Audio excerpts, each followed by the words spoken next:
Hello viewers, I am Lakshmi Padmanabhan. Welcome to Gandhi Hacks in South Africa. Well, this episode I have titled Love and Marriage in an Indo-European Family. I would request you to take note of the second part of the title, that is an Indo-European family. Well, in linguistics we study about the Indo-European family of languages, which includes all the European languages and the Indian language of Sanskrit. The home that Mohandas Gandhi headed in Johannesburg and also the farm that he established in Phoenix were both Indo-European setups, wherein people of different skin color, speaking different languages, following different religious faiths, lived and worked together. It was an experiment in interracial living which seemed to have worked brilliantly. Now, the Indian part of the family landed in Johannesburg towards the end of 1904. Kasturba Gandhi and the Gandhi boys, Manilal, Ramdas and Devdas, their cousins Gokuldas and Chaganlal, came back to South Africa. The first son, Harilal, stayed back. He wanted to write his matriculation examination. He had also fallen in love with a girl in India. And so, which of these was the more compelling reason is anybody's guess. Anyway, see, soon after Manilal landed in South Africa, his dad sent him to Phoenix with Chaganlal. Gandhi wanted his son to learn manual work. He wanted him to learn to look after plants, to enjoy the life that was close to nature. Now for the European part of the family.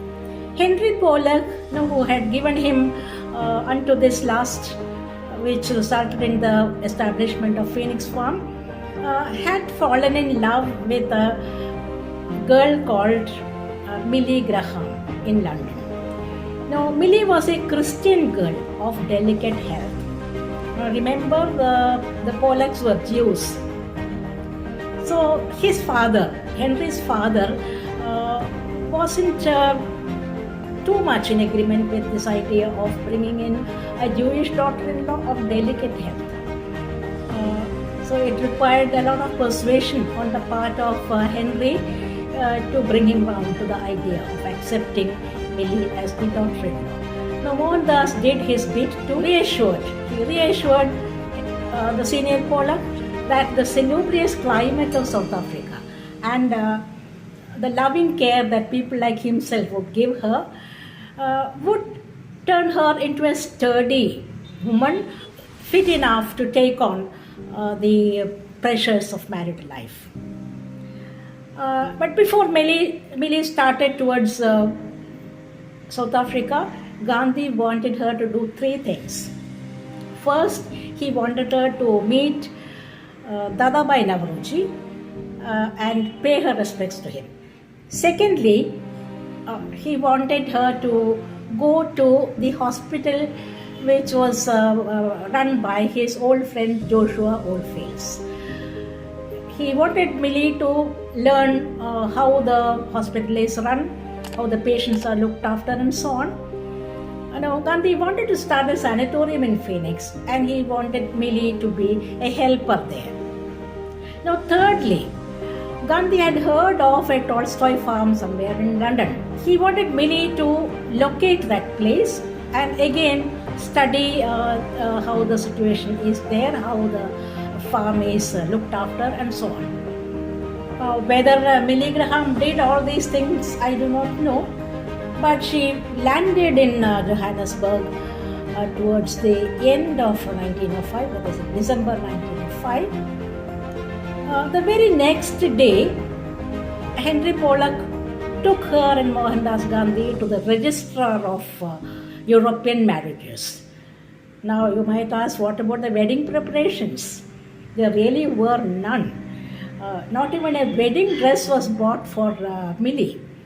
So committed Henry Pollock was to the ideal of simple, unostentatious living, that he did not want to spend money on luxuries or even necessities like having a wedding dress.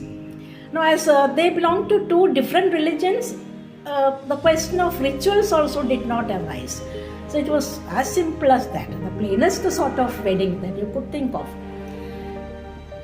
But the registrar of marriages had a problem. When he saw these three, two of them looking white and the third one, who was obviously the best man, a brown man, he suspected the very Europeanness of the couple.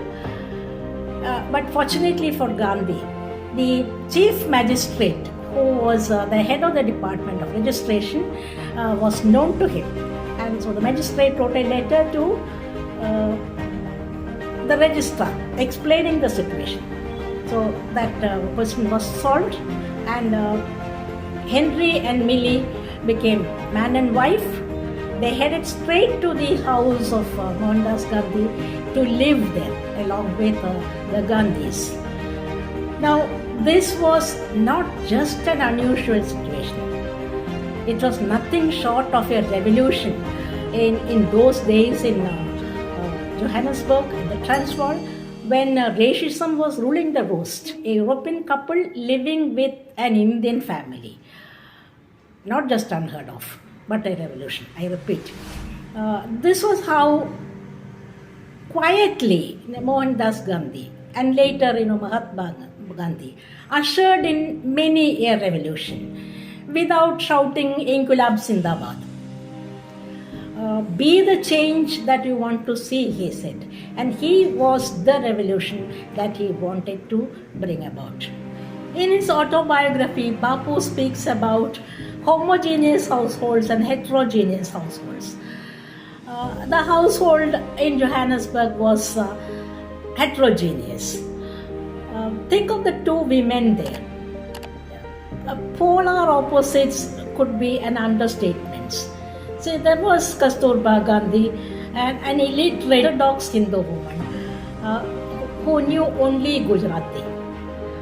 And there was Millie, young, educated, sophisticated, and a feminist to boot. How difficult it must have been for Kasturba to get accustomed to the sight of this foreign presence, this alien presence in her kitchen and the other spaces in the house. Difficulties might have looked irreconcilable at that point. But what you find is, over a period of time, these differences disappear and a kind of harmony established. Now, Bapu comments that differences of this nature can happen even in homogeneous households. Anyway, you find a properly functioning family there in Johannesburg, with the duties equally shared by the men and the women. Gandhi and Henry Pollock and the boys did look after the grinding of the wheat that was required for every day. I think in those times they made use of fresh atta or fresh wheat powder to make chapatis, unlike these days when we store these wheat atta made months ago. Millie helped Ba in the kitchen.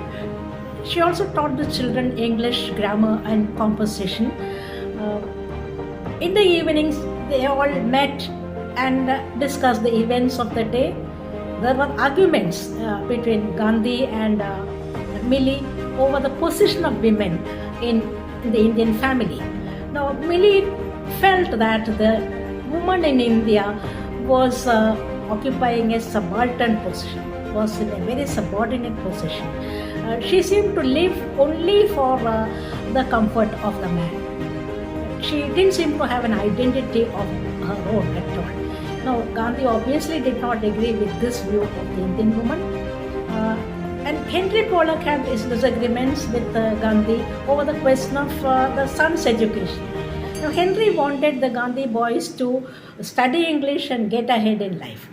But Gandhi did not want them to be foreigners in their own country when they returned to India. Now, return to India was very much on the mind of Gandhi. He never ever wanted to settle down in South Africa. He was there for a purpose, and that purpose was to fight for the rights of his countrymen who were obliged to live and work there. While the East-West combination living was going on smoothly, it was disrupted by the Zulu rebellion. Now, the Zulus were the original inhabitants of South Africa, of Johannesburg. They protested against a £1 tax which was levied on every African male by the government. Now, the protest spread like wildfire, and the British had to resort to very harsh methods. A war was declared against the Zulus. Again, the Indians were in a dilemma. It was reminiscent of what happened during the Boer War. Of course, Mohandas Gandhi's sympathies were with the Zulus because justice was on their side. But as a British subject, he felt that the Indians should help the British rulers in some capacity. Again, it was stretcher bearing and nursing that was assigned to them, and the ambulance corps again was formed. Among the wounded were also the Zulus. The white nurses would not touch them, but the Indian ambulance corps went to their rescue. Now, this to some extent assuaged the feelings of guilt which Mohandas Gandhi felt about having taken sides with the forces of violence, with the Goliath. British brutality was seen at its worst. The rebellion was crushed most mercilessly. Now, during all those days of stretcher bearing and nursing, Mohandas Gandhi's mind was preoccupied with thoughts which we would consider most unrelated to the situation. The preoccupation was with celibacy, with the idea of saying no to sex. Now, abstinence from sex was only one part of a total abstinence from all pleasures of family life. Now, the pleasures of family life also would include the pleasure of eating. Now, all those had to be avoided. That we should say no to all these pleasures. That was what he was contemplating at that time.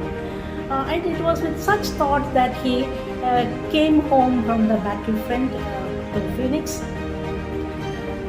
The other battlefield was waiting for him. The battle for the rights of his countrymen in South Africa. And the South African government was planning new measures to harass the Indians.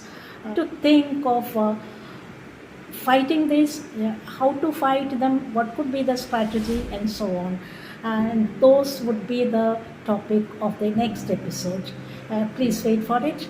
Please do watch the episodes, give your comments, and encourage me. Thank you.